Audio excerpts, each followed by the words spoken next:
Assalamualaikum warahmatullahi wabarakatuh. Perkenalkan, nama saya Winisnawati dari Prodi Teknologi Pendidikan UP BJJ UT Bandung. Di sini saya akan menjawab soal tugas 1 dari mata kuliah logika. Soal pertama saya akan menjelaskan 3 macam term dan berserta contohnya. 1. Term umum atau universal term. Term umum merupakan term yang mewakili seluruh anggota dari suatu kelompok atau kelas. Contohnya manusia. Manusia mewakili semua manusia, bukan hanya satu orang. Penggunaannya, semua manusia akan mati. Jadi manusia di sini adalah term umum. 2. Term khusus atau particular term. Term khusus merupakan term yang mewakili sebagian dari anggota suatu kelas. Contohnya, beberapa siswa atau sebagian dokter. Penggunaannya, sebagai siswa rajin belajar. Jadi siswa di sini adalah term khusus. 3. Term tunggal atau individual term. Term tunggal merupakan term yang menunjuk pada suatu objek tertentu atau individu tertentu. Contohnya, Soekarno, Jakarta, Gunung Merapi. Penggunaannya kita ambil contoh dari Soekarno. Soekarno adalah presiden pertama Indonesia, jadi Soekarno adalah term tunggal. Soal nomor 2, saya akan menjelaskan sesat pikir dan cara menghindarinya.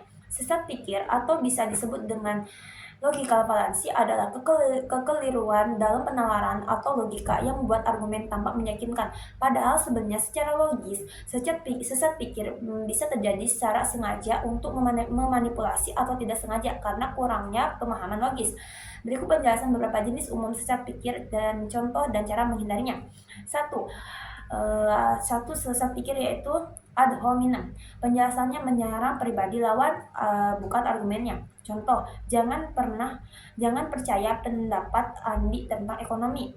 Dia bahkan tidak lulus kuliah. Cara menghindarinya, fokus pada argumen yang disampaikan, bukan siapa yang menyampaikannya. 2. Setrauman. Penjelasannya mendistorsi argumen lawan agar mudah diserang. Contoh, kata si A, kita perlu mengurangi anggaran militer. Dan kemudian si B menjawab, jadi kamu ingin negara ini tidak punya pertahanan sama sekali? Cara menghindarinya, pahami dan representasikan argumen lawan secara akurat sebelum menyanggahnya. Nomor 3, palse atau dilema atau bisa disebut dengan dikotomi palsu. Penjelasannya menganggap hanya ada 2 pilihan padahal bisa ada opsi lain.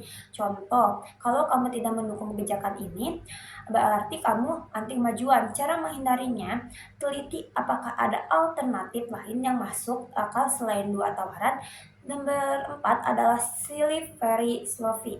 Penjelasannya menganggap satu tindakan kecil akan menyebabkan rangkaian kejadian ekstrim tanpa bukti cukup. Contoh, kalau kita izinkan satu orang tidak memakai seragam, lama-lama semua siswa akan seenaknya berpakaian.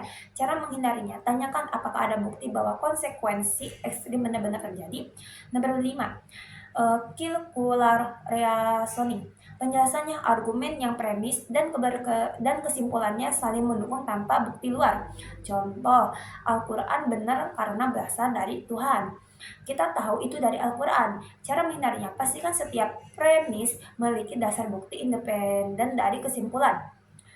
Tips agar terhindar dari logika fallacy: 1. Pelajari jenis-jenis sesat pikir, semakin familiar semakin mudah mengenalinya. 2.